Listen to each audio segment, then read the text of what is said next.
Assalamualaikum Sore, warahmatullahi wabarakatuh. Waalaikumsalam warahmatullahi wabarakatuh. warahmatullahi wabarakatuh. Selamat sore Bapak Ibu, Mbak Mas sekalian, teman-teman mahasiswa dan mungkin juga alumni yang hadir dalam webinar hari ini. Senang sekali hari ini hari Sabtu tanggal 30 Mei 2020 kita masih dikasih kesempatan, masih dikasih kesehatan untuk bisa berdiskusi bareng di webinar series dari jurusan Ilmu Komunikasi UMY yang didukung penuh oleh Kepala Prodi kita dan Ibu Sekretaris Prodi kita dan juga teman-teman mahasiswa, teman-teman dosen ilmu komunikasi lainnya ya. Dan tema hari ini itu sebetulnya nggak kalah menarik dibandingkan tema-tema di web series sebelumnya. Hari ini kita akan ngebahas tentang pola komunikasi pemerintah saat krisis corona ya. Dan hari ini sudah hadir bersama kita sebagai narasumber Ibu Dr. Adianti Nurjana yang akan menyampaikan paparannya. Nah, sebelum menyampaikan paparannya, izinkan saya memperkenalkan sedikit tentang Ibu Adianti Nurjana ya. Ibu Dr. Adianti Nurjana lahir di Aceh, tapi beliau besar dan tumbuh di Solo dan Yogyakarta. Dan untuk background pendidikan Ibu Adianti sendiri, beliau adalah sosok yang sangat punya loyalitas terhadap Universitas 11 Maret ya, karena dari S1, S2, S3 itu semuanya ada di UNS, dan beliau memang expertise-nya itu di bidang kehumasan dan juga corporate social responsibility, karena Ibu Adianti ini sendiri sudah banyak melakukan kajian, penelitian, dan juga mempublikasikan artikel, jurnalis dan jurnal-jurnal yang berkaitan tentang kehumasan. Sehingga tema hari ini itu cocok dengan Bu Adianti karena objek penelitiannya juga lebih banyak melingkup di kehumasan, terutama untuk humas di pemerintahan, begitu ya, sedikit perkenalan dari saya. Dan untuk teman-teman nanti boleh bertanya, tapi pertanyaannya hanya disampaikan lewat chat ya, dan diharapkan singkat saja. Dan nanti untuk di akhir tanya jawab akan ada door prize yang akan diberikan kepada penanya. 3 penanya terbaik. Oke, Bu Adianti, kami persilakan. Hari ini Bu Adianti akan melakukan analisis tentang apa yang sudah dilakukan pemerintah Indonesia saat menghadapi krisis COVID-19 ini. Kepada Bu Adianti, saya persilakan 30 menit. Monggo, Bu. Ya, baik, terima kasih. Bismillahirrahmanirrahim. Assalamualaikum warahmatullahi wabarakatuh. Selamat sore, teman-teman. Jadi saya terima kasih sekali ya di sini kepada Bapak Ibu dosen, Mbak dan Mas dosen ilmu komunikasi yang sudah hadir. Meskipun kita hadirnya bisanya online gitu ya sekarang. Kemudian saya juga mengucapkan terima kasih sekali lagi kepada Bapak Ibu struktural ya, kepada Pak Arif, kemudian Ibu Sofi yang telah memfasilitasi kegiatan akademik ini gitu ya. Dan sangat luar biasa, ternyata respon dari mahasiswa, dari kita semua juga merespon dengan sangat baik. Kemudian yang ketiga, saya juga mengucapkan terima kasih kepada seluruh peserta webinar ini ya, terutama mahasiswa-mahasiswa saya gitu ya, yang bisa hadir di sini. Kemudian ada juga alumni dan juga ada teman-teman S3 saya ternyata juga ada nih ya, yang bisa kita bersilaturahmi sekarang. Baik, sebelum saya memulai, karena ini masih dalam suasana Lebaran begitu ya, saya mengucapkan mohon maaf lahir dan batin dulu gitu ya. Mudah-mudahan amal ibadah kita di bulan suci Ramadan bisa diterima Allah Subhanahu Wa Taala. Amin. Kemudian hari ini begitu ya, seperti yang disampaikan Mbak Friski tadi, terima kasih untuk sedikit perkenalannya begitu ya. Hari ini saya diminta untuk berbicara, sebetulnya kita berdiskusi aja, kita santai saja sebetulnya ya, untuk mendiskusikan 19 ini. Saya hari ini didapuk gitu ya, diminta oleh panitia untuk menyampaikan dengan tema pola komunikasi pemerintah.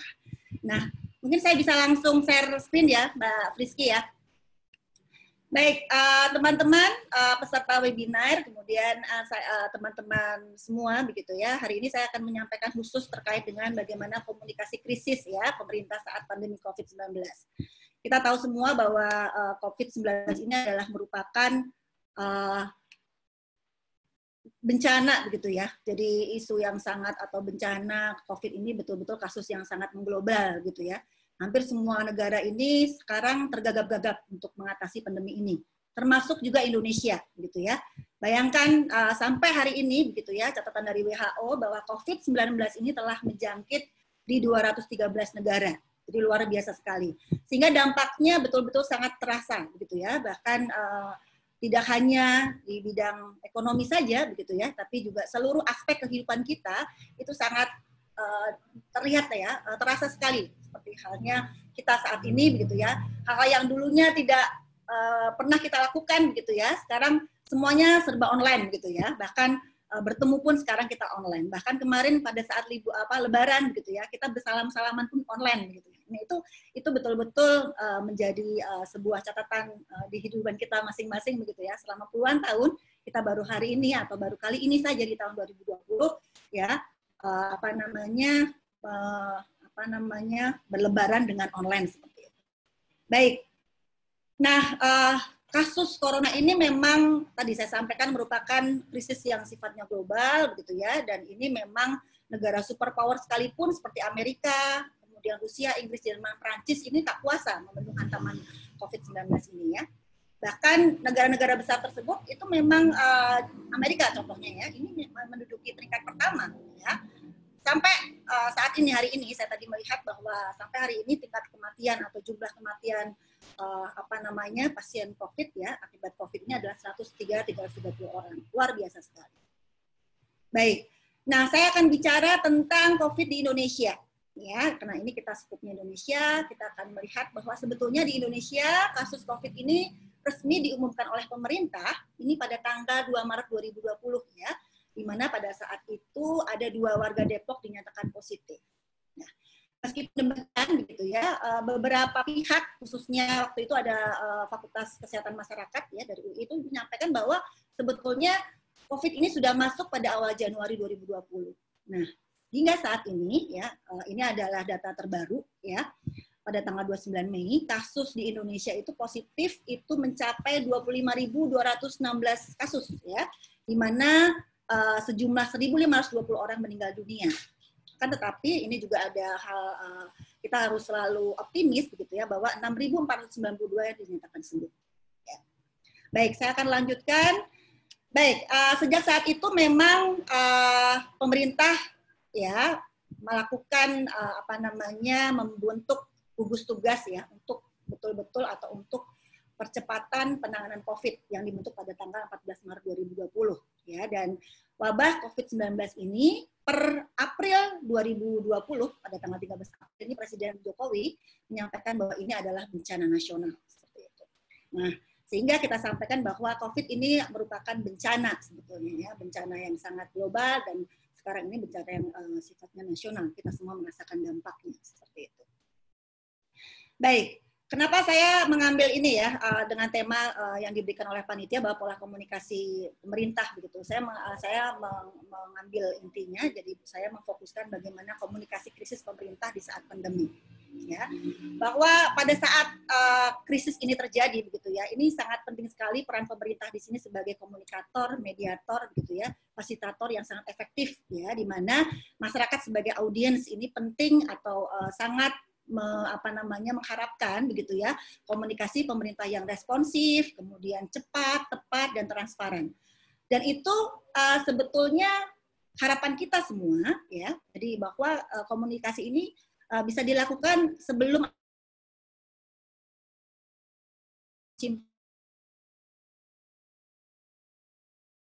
namun memang faktanya komunikasi pemerintah sampai saat ini begitu ya, ini banyak kecaman atau banyak masukan dari berbagai pihak ya. Tapi meskipun demikian saya sampaikan di sini ya bahwa pemerintah sudah melakukan banyak hal ya. Jadi pemerintah tidak hanya diam, pemerintah juga sudah banyak melakukan hal-hal yang memang harus dilakukan ya. Tetapi pada sore hari ini kita akan mencoba mendiskusikan bersama. Baik, saya akan menyampaikan terkait dengan secara teoritis begitu ya, apa sih sebetulnya komunikasi krisis begitu ya. Ini saya mengambil dari beberapa scholars gitu ya, tapi saya mengambil hanya 2 saja, yang lain hampir sama begitu ya. Pada intinya adalah komunikasi krisis merupakan dialog yang terjadi antara organisasi dengan publiknya dalam waktu sebelum dan setelah krisis ya. Kemudian berikutnya adalah pada intinya proses pengumpulan, pengolahan, penyebaran informasi ini digunakan ya, berfungsi untuk mengatasi situasi krisis. Ini penting. Jadi fungsinya adalah sebetulnya dengan adanya komunikasi dari pemerintah ya, dari organisasi kepada publiknya atau dari organisasi pemerintah kepada masyarakatnya, ini akan sangat berdampak pada begitu ya, mengatasi situasi krisis yang ada seperti itu. Baik, lalu saya akan sampaikan juga di sini begitu ya, tujuan komunikasi krisis ini dari berbagai sumber yang saya baca begitu ya, baik itu jurnal, buku maupun sumber referensi yang lain.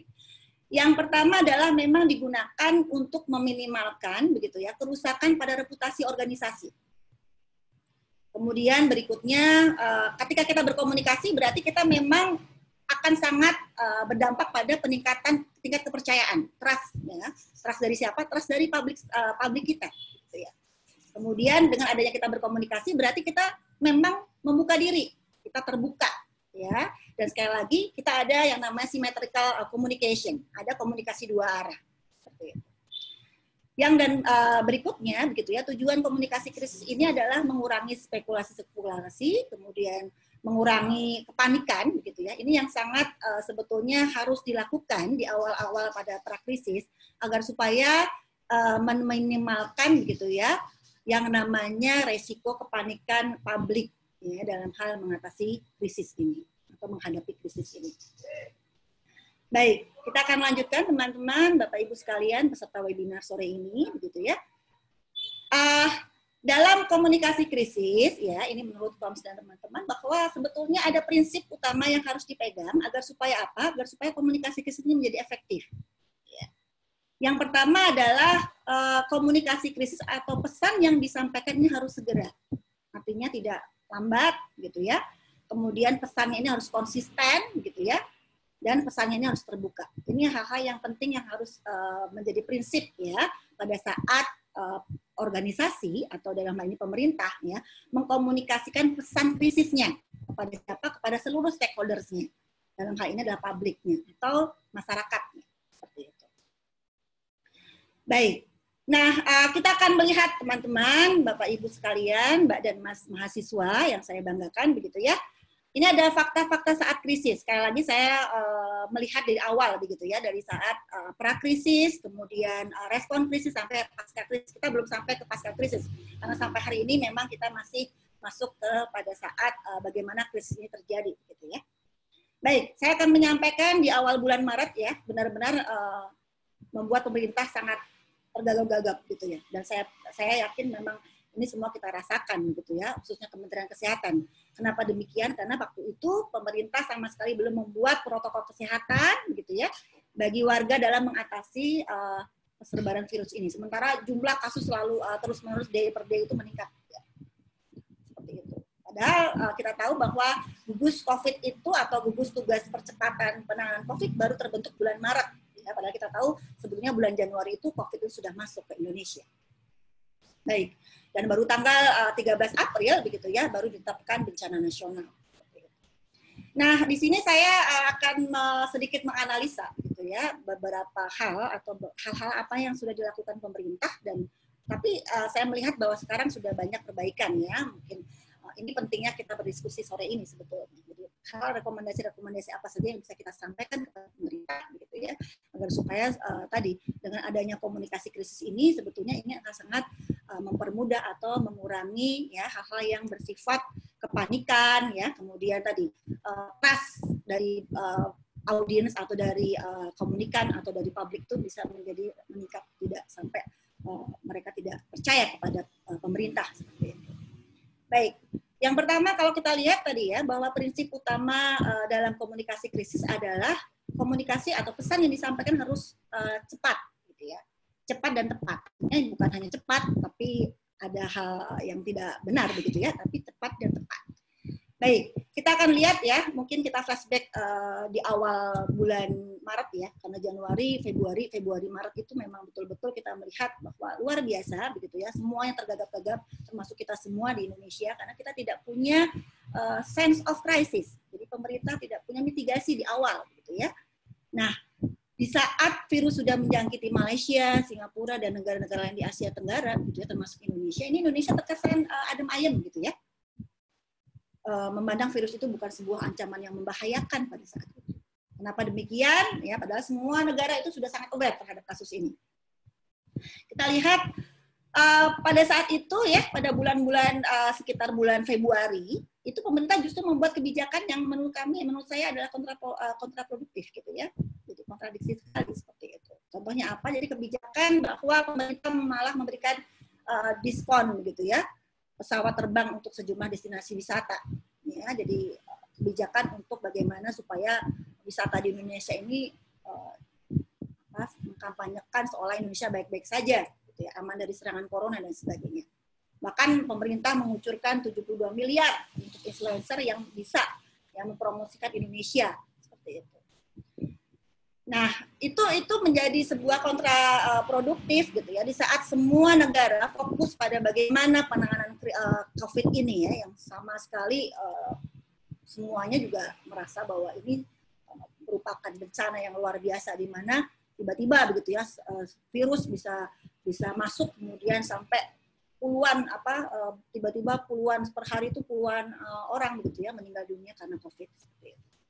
Berikutnya pada saat itu begitu ya, pada bulan-bulan Februari, Maret gitu ya, itu para pejabat pemerintah, kalau saya tadi sampaikan, belum atau kurang memiliki sense of crisis gitu ya, kurang memiliki mitigasi yang baik begitu ya terhadap bencana ini, karena para pejabat ini seakan-akan menyepelekan dengan statement-statement yang kontraproduktif.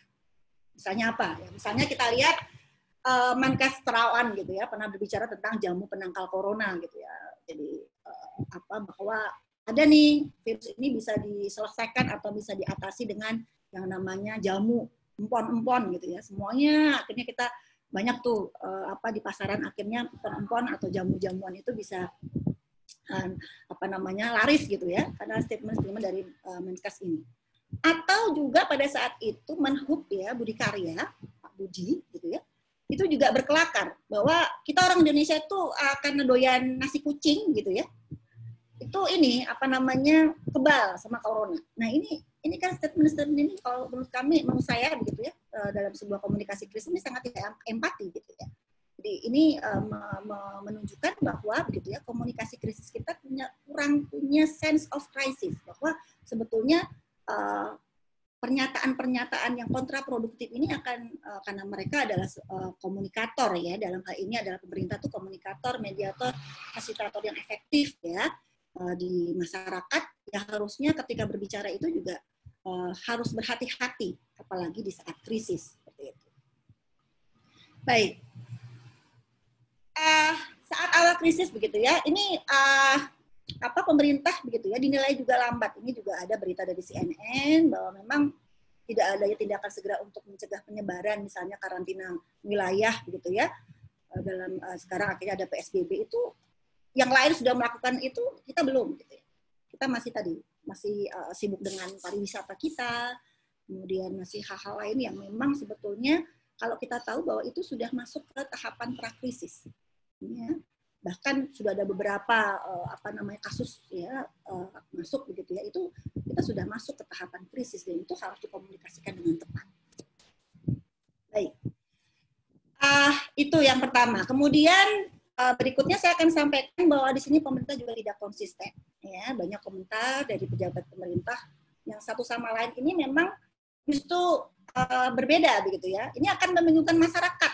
Padahal justru menimbulkan tadi yang namanya komunikasi krisis itu satu mengurangi ketidakpastian, kemudian tidak membuat panik ya, termasuk tidak membuat masyarakat bingung. Apa contohnya gitu ya? Kita lihat di sini ada saya mengambilkan dari dua media gitu ya, bahwa Luhut itu juga menyampaikan PSBB bisa dilonggarkan. Sementara Jokowi itu sama-sama pemerintah loh ya, sama-sama pejabat pemerintah yang menyampaikan bahwa belum ada pelonggaran PSBB.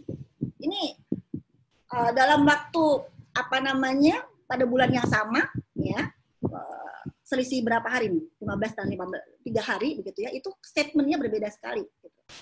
Nah, ini sering ya, tidak hanya satu statement ya, tidak hanya satu komentar-komentar para pejabat yang membuat masyarakat menjadi bingung. Sebetulnya PSBB itu seperti apa gitu ya. Belum lagi gitu ya, kita lihat tentang polemik mudik dan pulang kampung. Nah, itu juga ramai gitu ya. Bahkan Menhub sendiri memang aturan mudik itu membingungkan. Ada yang boleh gitu ya, ada yang bilang tidak boleh.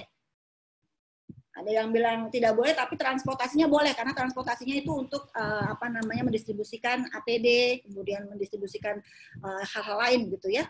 Tapi tidak boleh untuk mudik. Atau pulang kampung itu seperti apa, mudik itu seperti apa? Ini membingungkan. Gitu ya. Ingat masyarakat kita itu masyarakat yang sangat plural gitu ya, tidak sama gitu ya. Bahkan banyak gitu ya pernyataan-pernyataan atau bahasa-bahasa atau pesan komunikasi krisis dari pemerintah ini disampaikan dengan menggunakan bahasa yang sangat elitis. Contohnya apa? Social distancing, physical distancing. Saya pernah begitu ya. Satu saat pada saat awal-awal itu pembantu rumah saya begitu Mbak di rumah saya itu bertanya ke saya gitu ya. Bu, kalau kok mboten ngertos nggih, Bu? Apa toh physical distancing, social distancing niku gitu ya. Itu saya yakin itu menjadi sebuah gambaran besar bahwa tidak semua masyarakat kita itu memahami begitu ya dengan menggunakan bahasa-bahasa yang mungkin sangat akademis gitu ya, bahasa yang sangat elitis gitu sehingga masyarakat khususnya masyarakat level bawah begitu ya itu tidak memahami begitu ya. Belum lagi statement-statement pemerintah yang kadang-kadang kontraproduktif atau tidak konsisten seperti itu. Itu. Baik. Nah, berikutnya begitu ya. Ini saya sampaikan juga pemerintah juga tidak terbuka meskipun saat ini kita sudah melihat banyak perbaikan. Jadi saya sekali lagi saya sampaikan tetap saya angkat topi ya dengan pemerintah bahwa pemerintah sudah berjibaku, sudah berusaha luar biasa ya sampai akhirnya kita sampai hari ini ya meskipun kurvanya belum turun gitu ya tapi secara umum gitu ya ini ada penurunan ya dari dulu 10% dari tingkat kematian dari total positif gitu ya sekarang menjadi 6% misalnya. Itu adalah salah satunya adalah dari peran serta pemerintah gitu ya. Bagaimana dia mengkomunikasikan krisis. Baik, tapi kenapa pemerintah tidak terbuka dalam hal ini? Di awal-awal ya, saya sampaikan ini di awal-awal ya, pemerintah memang terkesan tidak terbuka. Jadi bagaimana sebetulnya data-data itu terkadang antara data pemerintah pusat dan daerah itu tidak sinkron begitu ya, sehingga masyarakat khususnya masyarakat umum itu melihat bahwa ini tidak terbuka begitu. Sebetulnya berapa sih data atau jumlah korban COVID begitu ya. Pernah hanya kasus yang ada terjadi di Solo begitu ya pada saat pertama kali ada kasus di Muardi yang meninggal begitu ya. Itu di medsos saya begitu ya, di WA grup, kemudian di teman-teman saya, kebetulan ada teman saya gitu ya, teman saya S1 yang rumahnya itu tetangganya gitu ya. Tetangga si bapak itu yang meninggal itu nggak sampaikan, sudah info gitu di grup itu. Tapi pemerintah pusat baru mengumumkan 2 hari kemudian. Itu memang ada komunikasi yang tidak smooth ya, tidak lancar gitu ya di situ antara pemerintah pusat dan pemerintah daerah sehingga mengakibatkan kita semua begitu ya sebagai audiens, sebagai komunikan begitu ya masyarakat begitu ya ini meminta bahwa pemerintah harusnya transparan terhadap data-data khususnya data-data korban COVID-19. Baik, berikutnya begitu ya saya akan sampaikan sebetulnya ini juga saya ambil dari berbagai referensi baik jurnal buku gitu ya maupun penelitian-penelitian bahwa ada strategi komunikasi krisis yang efektif gitu ya. Meskipun saya melihat bahwa sekarang pemerintah sudah melakukan itu gitu ya. Pemerintah sudah melakukan itu. Cuman memang kita perlu mendiskusikan lagi begitu ya. Mungkin hal-hal nanti harapan kita Covid ini segera berakhir gitu ya. Yang pertama adalah pemerintah atau organisasi ya itu harusnya sudah memiliki tim manajemen krisis sebelum terjadi krisis. Saya sampaikan ini ya karena berdasarkan pengalaman atau hasil riset saya, karena kebetulan saya juga 3 tahun ini mendapatkan riset tentang komunikasi bencana ya, krisis termasuk bencana, itu bahwa 5 provinsi ya, kami mengambil objek penelitian kami di 5 provinsi, di 5 kabupaten ya, yang memang memiliki potensi krisis bencana alam gitu ya. Jadi ada Sleman, kemudian Siak, kemudian Karangasem Bali, kemudian juga Pacitan ya.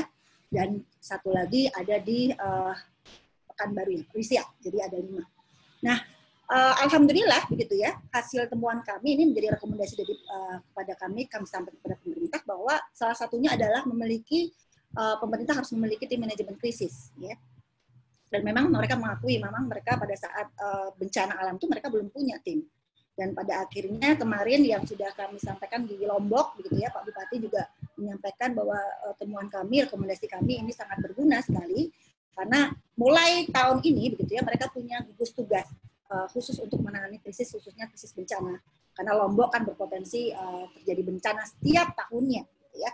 Nah itu berdasarkan memang selama ini krisis atau manajemen krisis ini dibentuk pada saat krisis, gitu ya. Jadi mitigasinya atau apa namanya pada saat prakrisis atau sebelum terjadi krisis belum ada tim yang memang concern ya untuk bagaimana penanganan krisis. Begitu juga di Pacitan ya, itu juga mereka sampaikan bahwa di Siak juga begitu, ada APBD berikutnya itu ada anggaran untuk bagaimana membentuk tim manajemen penanganan bencana ya. Karena mereka sadar bahwa 5 daerah itu adalah memang berpotensi terdapat atau terdampak oleh bencana alam. Baik, Indonesia sendiri sudah mempunyai sebetulnya tim manajemen krisis ya, meskipun tadi saya sampaikan di awal memang pembentukannya 2 bulan selanjutnya gitu ya, sekitar bulan Maret ya tadi ya 1 bulan lebih ya, dan itu saya pikir sudah bagus gitu ya, dan memang saya pikir COVID ini memang krisis yang sangat besar, gitu ya, sehingga pemerintah juga ya memang tergagap-gagap. Kita semua tergagap-gagap. Ya. Artinya apapun yang dilakukan pemerintah sebetulnya sudah banyak yang sudah dilakukan pemerintah sebetulnya. Tapi karena krisis ini memang besar, sangat global, ya, mencakup semua aspek kehidupan kita. Artinya memang penyelesaiannya pun juga harus pelan-pelan seperti itu. Baik. Kemudian memiliki media center, ini sudah ya, kita sudah punya media center dan banyak saluran komunikasi ya. Kalau untuk pemerintah sekarang sudah banyak sekali, begitu ya, memiliki kanal-kanal informasi, gitu ya. Jadi ada YouTube-nya, kemudian juga mereka juga punya Instagram ya. Jadi media digital atau komunikasi digital mereka sudah sangat lengkap sebetulnya. Ada SMS Blast ya, kita semua sering dapat, WA Blast juga saya juga sering beberapa kali dapat ya. Dari BNPB ataupun dari Kemenkes juga pernah gitu ya. Artinya mereka sudah memiliki media-media center itu. Akan tetapi memang kita akan lihat betul kita harus tahu bahwa tidak semua begitu ya masyarakat Indonesia ini memiliki akses internet atau akses informasi yang sama ya. Artinya masukannya adalah buat saya begitu ya. Komunikasi digital ini memang juga harusnya diikuti dengan komunikasi sifatnya offline. Meskipun ini tadi saya sampaikan ya, memang ini adalah bagi pemerintah buah si malakama, karena memang akan kesulitan ya ketika kita misalnya harus mengumpulkan banyak orang. Ini juga harus kita ada yang namanya protokol kesehatan di mana kita tidak boleh berkumpul misalnya. Ini juga menjadi persoalan tersendiri. Ya. Baik. Dan hasil riset saya kemarin juga ini mungkin bisa akhirnya begitu ya, ini teman-teman beberapa tempat khususnya di Pacitan itu juga dan Bali gitu ya, itu juga bisa menyampaikan bahwa mulai sekarang begitu mereka juga sangat sangat bisa bekerja sama ya, karena mereka melihat bahwa ini efektif sekali untuk bekerja sama dengan komunitas ya. Artinya kalaupun media digital itu bisa diakses oleh kita semua di kota gitu, tapi untuk tempat-tempat atau lokasi-lokasi tertentu, lokasi-lokasi yang tidak tidak terjangkau ya oleh media internet, ini harus ada mediator ya, harus ada fasilitator yang bisa mendekatkan pesan komunikasi pemerintah kepada masyarakat level bawah. Ya. Saya sampaikan misalnya kalau di Bali begitu ya, itu mereka punya yang namanya Perbekal. Ya, jadi komunitas yang anggotanya adalah perbekal. Artinya para ketua RT ya, yang itu akan menyampaikan kepada masing-masing RW gitu ya, RW RT kemudian masing-masing perbekal itu. Jadi ada upaya begitu ya, penyampaian informasi, penyampaian pesan komunikasi ini sampai ke level yang paling bawah sekali. Nanti 3 menit lagi ya. Oh ya, oke. Kemudian tadi ya, setelah itu tadi saya sampaikan juga mungkin kalau di tadi Perbekal di Bali, kemudian di Jogja ini di Sleman itu ada yang namanya kaum ya, atau takmir masjid, ini juga ternyata efektif sekali. Artinya kita bisa membuat bentuk komunikasi tidak hanya digitalized gitu ya, karena memang masyarakat kita banyak juga yang tidak bisa mengakses komunikasi informasi dengan menggunakan digital. Baik, kemudian kumpulkan fakta. Siapkan pernyataan pada publik yang dengan berhati-hati ya. Satu suara, ini saya sampaikan sekaligus saja, jadi harus ada one gate communication. Artinya komunikasi itu satu pintu gitu ya. Jadi tadi ada agak lucu gitu ya ketika Pak Presiden bicara bahwa tidak boleh mudik, kemudian menterinya boleh mudik gitu. Itu kan artinya ada dua statement yang berbeda dalam satu pintu gitu. Tidak menitip informasi, satu hak suara, dan yang tadi komunikasi empati dan reputasi. Artinya komunikasi ini misalnya ketika kita menyampaikan pesan-pesan krisis, komunikasi jangan misalnya kita menggunakan menyampaikan identitas penderita gitu tanpa konfirmasi atau menyampaikan atau minta izin dari korban misalnya. Itu adalah bentuk empati ya. Kemudian kalau reputasi sekali lagi ya komunikasi yang terpercaya. Artinya setiap komunikasi yang kita sampaikan itu berbasis data ya. Sehingga betul-betul tadi tidak ada yang namanya misinformasi sampai infodemic itu ya, ketika komunikasi itu tidak satu pintu begitu ya, itu akan sangat berdampak pada munculnya hoax ya. Tadi itu juga berpengaruh juga munculnya hoax. Sampai awal-awal krisis kemarin kan hoax itu bermunculan di mana-mana. Bahkan sudah masuk sampai grup, masing-masing grup itu sudah ada gitu ya, grup WA. Itu luar biasa sekali. Karena kalau kita tidak selalu tabayun, kita tidak terlalu hati-hati ya, kita bisa termakan hoax gitu ya. Baik teman-teman. Nah ini satu lagi begitu ya. Sekarang kita masuk kepada new normal. Ini memang betul-betul kebijakan. Saya bilang kebijakan yang memang saat ini semua orang berbicara gitu ya tentang ini. Nah, karena ini memang pemerintah Jokowi ini mempersiapkan new normal. Lalu seperti apa begitu ya? Nah, ini hati-hati, ini juga menjadi PR ya, menjadi tugas besar ya untuk pemerintah begitu ya, terutama bagaimana sebelum menerapkan new normal ini, karena banyak begitu ya berbagai masyarakat begitu ya, itu juga mempertanyakan ya, apakah ini sudah time-nya sudah tepat. Sementara begitu ya, kondisi saat ini kurvanya belum turun gitu ya. Tapi sekali lagi kita juga harus tahu begitu ya, bahwa kondisi seperti ini juga tidak bisa kita terus-menerus begitu ya. Kita masih punya yang namanya ekonomi, kita harus kita perhatikan juga begitu ya. Banyak masyarakat yang sampai saat ini bahkan banyak perusahaan atau UKM ya, itu berdampak sekali begitu ya kasus ini. Kalau segera tidak diselesaikan ya ini berbahaya juga. Nah, ini sebelum adanya new normal yang kebijakan ini betul-betul diberlakukan ya, karena memang banyak daerah gitu ya, itu betul-betul merasa bahwa new normal belum harus diberlakukan. Misalnya kayak Jawa Tengah itu menolak ya, apalagi Jawa Timur sekarang justru kurvanya naik gitu ya, banyak sekali yang positif gitu ya. Ini paling ini memang betul-betul harus kita komunikasikan gitu ya, bahwa sebetulnya ya saya agak lupa tadi, ketika misalnya ada statement dari Pak Jokowi kita harus berdamai dengan COVID gitu ya, itu kan banyak ya, berdamai kok berdamai gitu ya, lagi, jadi harus sekali komunikasi. Sudah selesai kayaknya. Nah ini teman-teman ada meme baru nih ya. Saya pikir ini menjadi pertanyaan, atau pemerintah juga harus betul-betul detail begitu ya, harus komunikasi krisisnya harus sampai, karena udah banyak di meme-meme yang masuk new normal iki apa to Kang, new iki anyar, normal itu waras gitu ya. Mungkin ini edan kok ya. Artinya betul masyarakat kita belum paham gitu ya. Artinya kalaupun itu akan diberlakukan ya, mohon pemerintah harus bisa menjelaskan secara detail. Ini sebenarnya maksudnya apa, tujuannya apa, kemudian kondisi real sekarang itu kalau dari BNPB menyampaikan bahwa sekarang kasus ini belum bisa teratasi, krisis ini masih banyak gitu ya. Nah ini kok tiba-tiba ada new normal ini, lalu seperti apa? Lalu persiapan-persiapan apa gitu ya yang sudah disiapkan baik secara infrastruktur ya ataupun protokol kesehatan ya, bahwa itu harus betul-betul disampaikan, dikomunikasikan kepada masyarakat, sehingga masyarakat juga nggak takut ya. Kita sekarang worry juga begitu ya. Ini kalau jadi new normal nanti gimana? Kalau nggak new normal aja kita semuanya sudah santai gitu ya. Kemarin kita lihat Lebaran gitu ya, sudah ramai di mal-mal gitu ya, di pasar sudah ramai seperti halnya kondisi tanpa COVID.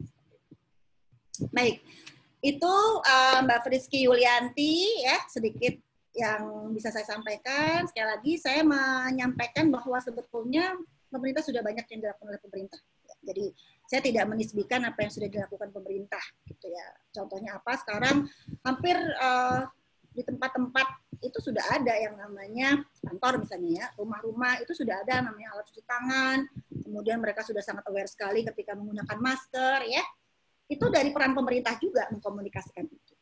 Tapi memang sekali lagi dengan adanya new normal ini, saya yakin pemerintah harus bekerja lebih keras, gitu ya, supaya betul-betul new normal ini bukan berarti new disaster, gitu ya, new disaster, gitu ya. Jadi bencana baru bahwa wah ternyata new disaster ya Bu ya. Nah, itu bahaya, gitu ya. Baik, itu Mbak Friski dari saya. Nanti kita akan diskusikan bersama-sama. Iya, soalnya ini pertanyaannya udah banyak banget. Nanti bisa sambil dilanjutin sambil jawab pertanyaan dari teman-teman ini ya. Pertama saya bacain dulu, tapi intinya memang gitu Bu ya, krisis itu kan tujuannya itu komunikasi krisis mengurangi krisis ya. Jadi itu catatan yang paling penting, jadi jangan nambah-nambahin krisis new normal, jangan new disaster gitu ya. Oke, sekarang kita mulai dari pertanyaan Mas Fajar dulu Bu.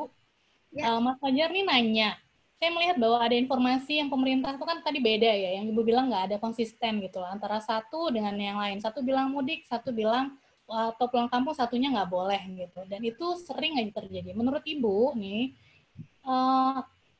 apakah sampai sekarang pemerintah tuh kayak belum menyiapkan sistem komunikasi atau yang tadi Ibu bilang mitigasi bencana untuk hal seperti ini gitu? Atau mau dibacain dulu Bu, 3 dulu gitu ya, biar langsung dulu ya Mas, Mbak. Nah, gimana? Ya dibacain dulu aja Mbak. Bacain dulu ya. Jadi pertama itu, jadi kalau apakah menurut Ibu memang karena nggak ada mitigasi komunikasi di pemerintahan? Yang kedua, nih, kalau misalnya ada penerapan lockdown PSBB, itu menurut Mas Fahri, ini Mas Fahri namanya Bu, Mas Fahri itu nanya, itu kan kayak nggak sesuai sama nilai value dari masyarakat Indonesia yang emang suka ketemu langsung gitu. Nah, dalam hal itu, langkah apa nih yang harus dilakukan untuk mencegah perkembangan corona ya ini ya, perkembangan corona di Indonesia, seharusnya pemerintah ngapain? Kemudian pertanyaan ketiga di ketiga terakhir ya di sesi ini itu dari Mas Oktariandi yang nanya, apakah menurut Ibu kebijakan new normal ini jadi solusi terbaik untuk melawan krisis corona ya? Atau sebetulnya selain new normal itu ada solusi yang lain, walaupun ya mungkin itu bukan kajian kehumasan sebenarnya. Monggo Bu, silakan. Ya baik, terima kasih teman-teman 3 penanya. Ini mahasiswa-mahasiswa saya ya, luar biasa ini. Berarti menyimak gitu ya. Nanti saya kasih nilai A gitu ya. Baik, terima kasih untuk Mas Fajar, kemudian Mas Fahri gitu ya. Baik, ya kalau tadi dibilang Mas Fahri bahwa apakah memang betul gitu ya pemerintah tidak ada mitigasi sehingga sering terjadi apa ya pernyataan-pernyataan yang kontraproduktif gitu ya. Kalau menurut saya iya, jadi kalau menurut saya, buat saya memang pemerintah memang meskipun ya sekali lagi saya sampaikan bahwa pemerintah sudah melakukan banyak hal, tetapi sekali lagi kita sampaikan di sini bahwa mitigasi itu harusnya di awal gitu ya, di awal pada saat prakrisis itu perlu adanya mitigasi bencana. Artinya tadi ketika ada simptom-simptom ataupun ada ada tanda-tanda begitu ya, bahwa tadi sudah ada di berbagai belahan dunia itu sudah sangat aware dengan bagaimana sih supaya kita itu memang terhindar dengan virus ini. Kita harus menjaga kebersihan, kemudian kita harus menghindari yang namanya kerumunan, kemudian kita mempersiapkan infrastruktur kita, APD dan sebagainya. Itu harusnya kita di awal begitu ya, kita sudah siapkan. Artinya ketika krisis itu terjadi begitu ya, itu akan sangat kita tidak terlalu ya, saya bilang tidak terlalu tergagap-gagap ya, seperti itu. Meskipun sekali lagi tidak ada kata terlambat buat saya begitu ya, tapi saya yakin pemerintah saat ini sudah melakukan banyak perubahan gitu ya, banyak perubahan ya, artinya pastinya sekarang kita sudah melihat ya, sekarang setiap day per day ya, Pak Ketua Gugus Covid ya, kemudian sebagai jubir ya, itu mereka semuanya setiap hari menyampaikan, mengkomunikasikan perkembangan COVID gitu ya. Itu saya pikir itu menjadi hal yang baik gitu ya. Kita sudah tahu, artinya pemerintah juga berusaha menyampaikan atau terbuka ya kepada publik, khususnya kepada masyarakat. Ya.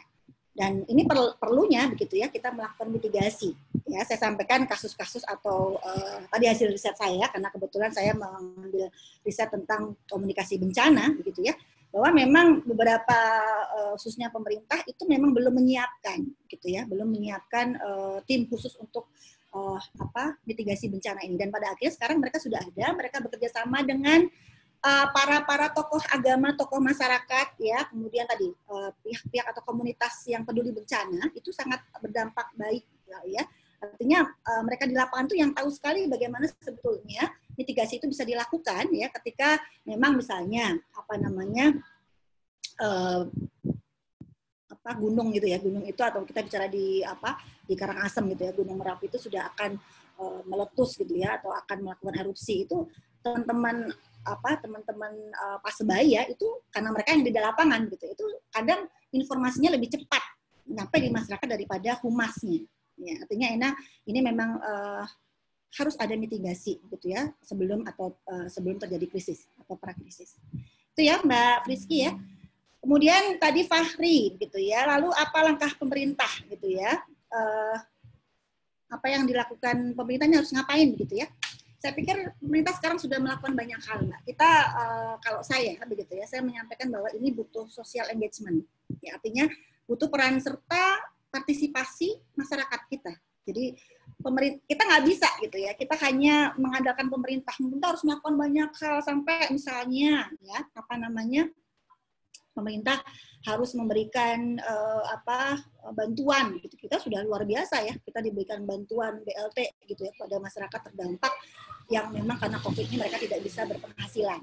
Tapi ya ini harus bisa menjadi sebuah kesadaran sosial bahwa ketika kita terjadi krisis, apa yang kita lakukan gitu ya. Jadi jangan sampai malah justru begitu ya, ketika krisis ada BLT kita malah beli baju gitu ya, beli kebutuhan-kebutuhan sekunder bahkan tersier gitu ya, tidak masuk kepada kebutuhan pokok. Artinya yang harus dilakukan pemerintah ini sudah on the track saya pikir ya. Pemerintah sekarang sudah mengkomunikasikan setiap perkembangan COVID ini, sudah melakukan komunikasi krisis, sudah punya banyak saluran komunikasi begitu ya. Dan akan tetapi memang ya yang saya lihat sekarang ini apalagi di kebijakan new normal ini adalah butuh peran serta masyarakat. Ini yang harus kita garis bawahi. Masyarakat sebagai komunikan gitu ya, ini harus sadar betul bahwa kita tidak bisa hanya berpangku pada pemerintah saja. Kita harus sadar bahwa ketika kebijakan new normal itu memang harus diberlakukan, kita harus satu yang namanya mematuhi yang namanya protokol kesehatan. Kita tetap ya harus, kalaupun tidak penting tidak harus keluar rumah misalnya. Ya, kita tetap harus menjaga jarak misalnya. Ya, kita harus tetap menjaga kebersihan, tetap menjaga stamina dan sebagainya. Karena sekali lagi tadi berdamai dengan COVID itu bukan berarti kita harus berdamai, tapi berdamai dengan kenyataan begitu ya, bahwa COVID ini masih ada di sekitar kita dan ini cukup lama gitu ya. Berdamai itu dalam arti ya, karena kadang-kadang statement pemerintah itu yang membuat masyarakat itu menjadi bingung. Statement-statementnya itu berdamai, kok berdamai? Wong kemarin Pak Jokowi bilangnya berperang gitu ya, kok tiba-tiba berdamai begitu ya. Tapi statement-statement itu harus diperjelaskan lagi ya. Kita orang komunikasi harus tahu bagaimana sebetulnya ya berdamai yang dimaksud. Artinya berdamai dengan kenyataan bahwa saat ini COVID ini masih berada di sekitar kita. Dan apa yang harus kita lakukan? Kita harus punya sosial yang namanya kita harus punya kesadaran sosial bahwa kita semua masing-masing diri kita menjadi bagian dari masyarakat begitu ya, masyarakat di Indonesia itu ingin menyelesaikan krisis ini bersama-sama begitu ya, dengan cara masing-masing kita ya itu kita harus betul-betul mematuhi protokol kesehatan seperti itu. Itu yang harus dilakukan ya kalau menurut saya tadi dari Mas Fahri.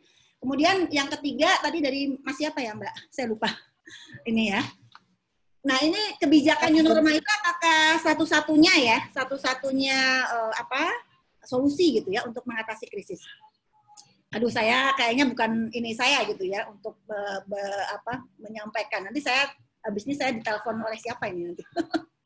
Artinya saya menyampaikan bahwa kebijakan new normal ini memang kalau kemarin saya membaca statement, saya membaca juga dari Pak Ganjar begitu ya, kemudian yang disampaikan Budi dan sebagainya juga mereka menyampaikan bahwa memang tergantung dari masing-masing daerah begitu ya. Kalau memang di daerah tersebut sudah zonanya bukan zona merah, kemudian kurvanya itu juga sudah landai, artinya jumlah pasien itu sudah menurun gitu ya.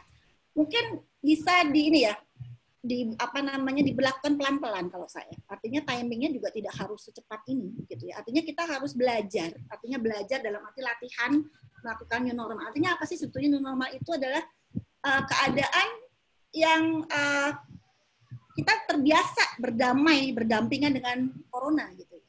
Artinya misalnya sekarang kalau dulu kan kita kayaknya aneh gitu ya ngelihat orang begitu ya pakai masker masuk rumah gitu ya, atau begitu datang dari kantor tuh suami saya kalau saya nggak mandi udah marah-marah dia. Harus mandi dulu, nggak boleh pegang apa-apa. Itu kalau dulu tuh sempet ngapain sih gitu ya. Tapi sekarang kita harus sadar bahwa itu adalah untuk kebaikan kita semua, karena kita nggak tahu apakah kita karir atau enggak gitu ya, ataukah kita terinfeksi ataupun tidak seperti itu. Sehingga kalau saya bilang kebijakan normal ini adalah salah satu dari banyak solusi sebetulnya.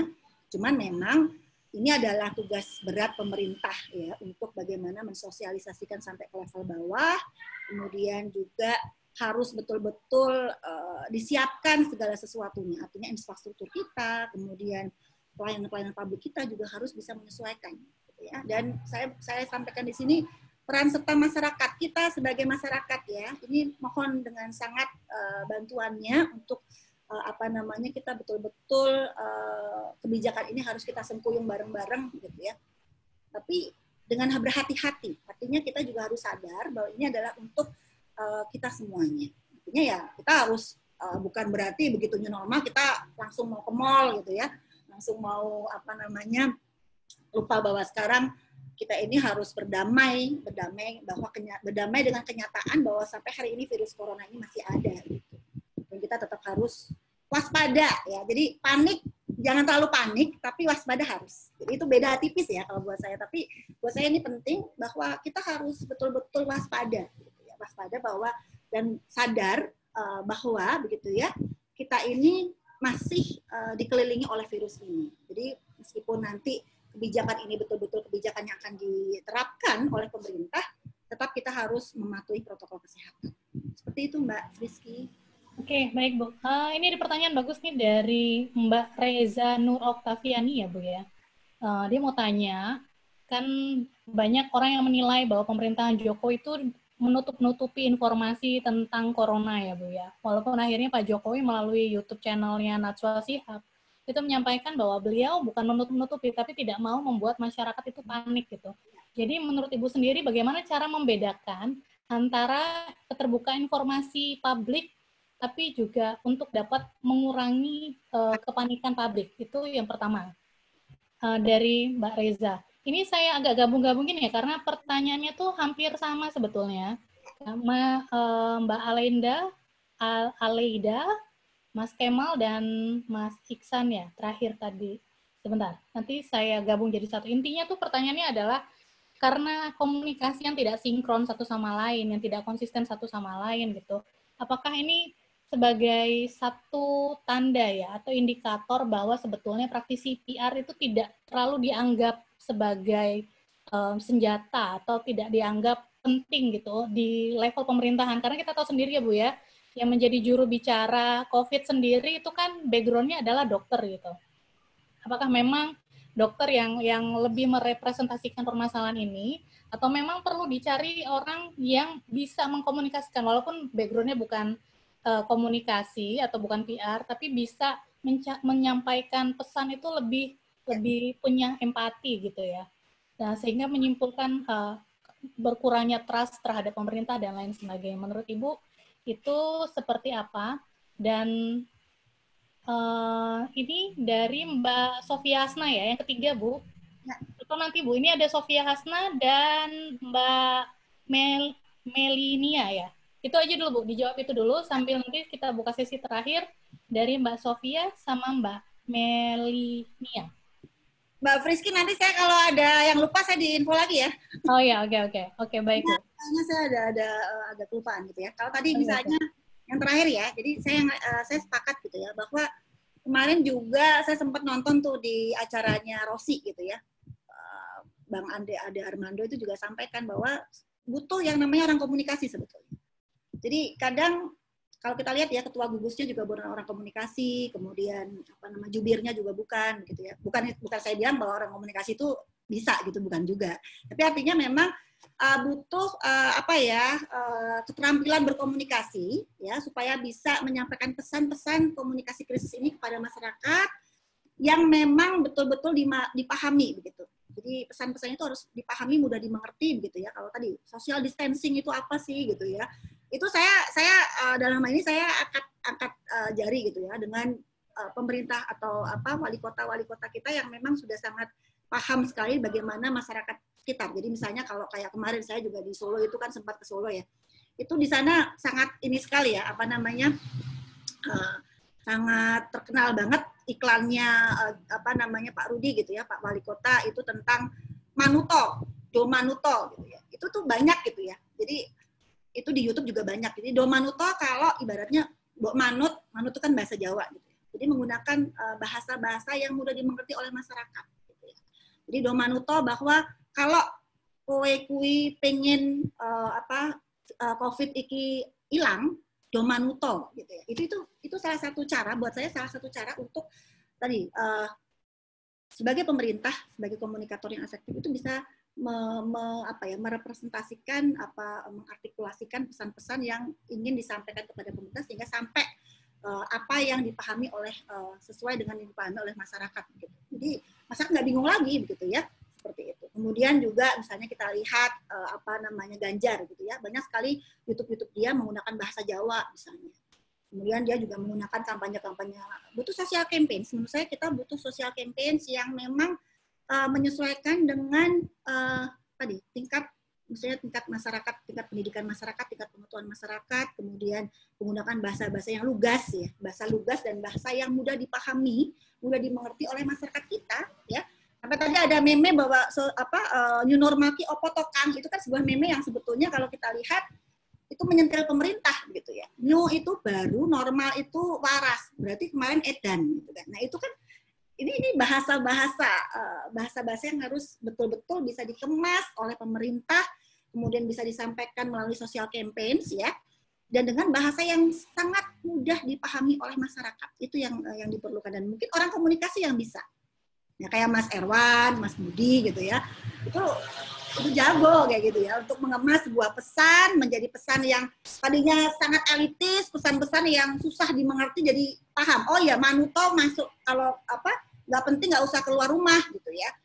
Terus kemudian ada Pak Ganjar itu punya ini ya, mereka cara-cara untuk mengkomunikasikan sosial campaign dia misalnya dengan cara menyampaikan dalam bentuk kaos nyedak kepelak gitu ya. Jadi kalau mendekat kepelak artinya kita nggak boleh dekat-dekat gitu ya. Itu sosial physical distancing gitu ya.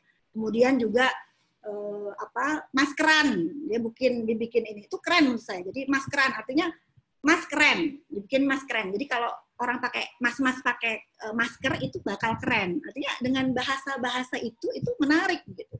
Itu yang dilakukan pemerintah. Banyak pemerintah khususnya pemerintah daerah. Mungkin pemerintah pusat melakukan tadi bahasa-bahasa langit kalau saya bilang susah dipahami. Nah, ini tugas pemerintah daerah. Itu butuh orang-orang seperti itu dan orang komunikasi itu sebetulnya. Sayang kita memang kalau dibilang apakah PR gitu ya, humas itu tidak dilihat. Mungkin iya kalau saya. Di pemerintah pun kita sudah tahu ya Mbak Friski, kebetulan saya dan Mbak Friski itu kajiannya sama. Saya sering banget berteam up dengan beliau, tapi beliau sekarang meninggalkan saya. Gitu ya. Sudah jauh di sana, jadi bahkan beberapa penelitian kita memang betul-betul begitu ya. Humas pemerintah itu di pemerintah hanya berfungsi secara teknis saja, ya, belum masuk ke level-level strategis. Ini menjadi buat teman-teman, ini banyak anak mahasiswa komunikasi, mahasiswa saya ya, ini menjadi peluang sekaligus menjadi ancaman gitu ya. Buat kalian semua, kalian harus punya kompetensi ya, sehingga betul-betul kita nggak dipandang sebelah mata. Humas itu penting gitu ya, apalagi bagaimana mengkomunikasikan sebuah krisis. Gitu. Itu Itu ya Mbak, yang untuk tadi. Kemudian apa lagi ya? Ada 2 tadi. Tadi Bu, ini Bu, gimana cara ngebedain antara informasi publik dengan mengurangi kepanikan. Jadi bohong, white lie-nya gitu. Padahal itu sebetulnya perlu buat publik, tapi supaya nggak panik kan, akhirnya nggak diomongin gitu. Menurut Ibu itu gimana sih cara ngebedainnya? Atau kita kalau besok jadi humas gimana nih cara memposisikan diri untuk memisahkan antara oke, ini informasi yang publik emang perlu, ini adalah informasi yang publik mungkin perlu tapi harus disimpan supaya nggak semakin panik ya. Menurut Ibu gimana?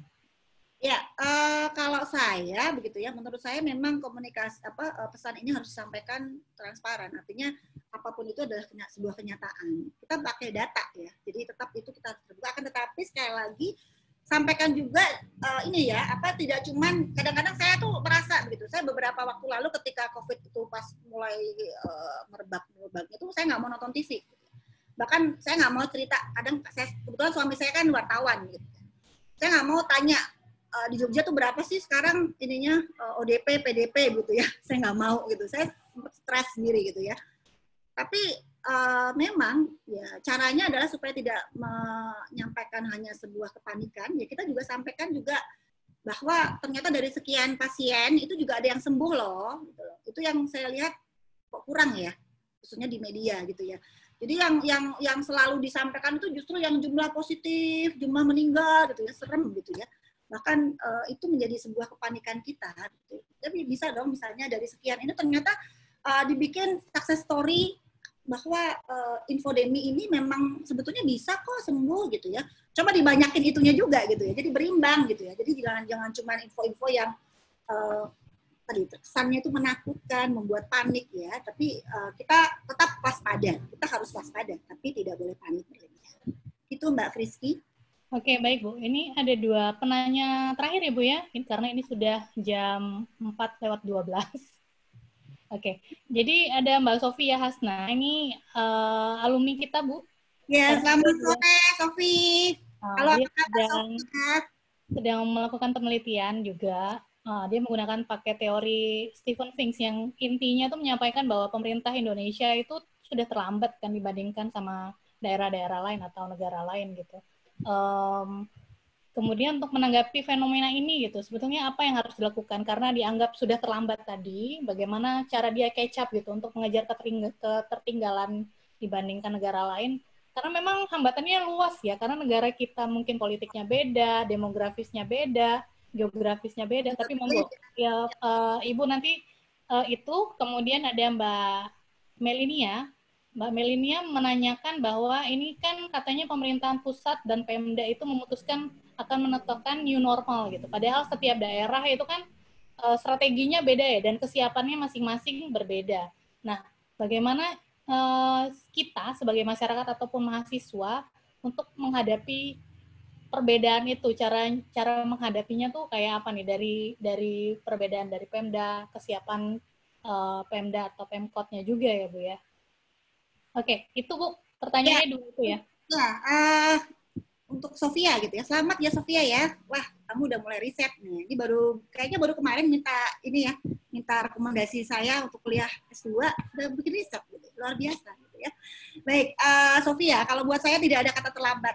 Ya, jadi memang kita nggak bisa sampaikan, kadang-kadang teori itu berbeda dengan kita ya. Jadi maksud saya begini, teori-teori yang berasal dari Barat gitu ya, mungkin tidak bisa disampaikan juga atau diterapkan di kita. Artinya saya selalu optimis bahwa adanya sifat atau kita itu masyarakat kita adalah masyarakat yang komunal, masyarakat yang punya modal sosial yang baik begitu ya. Ini akan sangat mempermudah kita untuk menghadapi ini, meskipun tadi kata Sofia kita sudah terlambat begitu ya. Jadi buat saya tidak ada kata terlambat. Begitu ya Sofia ya. Jadi tapi tetap tadi modal sosial yang kita punya, kita adalah masyarakat yang komunal, yang kita bergotong royong yang baik, kemudian kita sangat tolong menolongnya baik. Artinya ketika ini memang betul-betul bencana ini kita rasakan semua aspek kehidupan kita merasakan, tolong kita bersama-sama memerangi COVID ini begitu ya, dengan cara kita masing-masing. Artinya dengan bagaimana cara kita mengurangi persebaran virus ini. Dengan cara kita disiplin, protokol kesehatan harus kita lakukan seperti itu ya.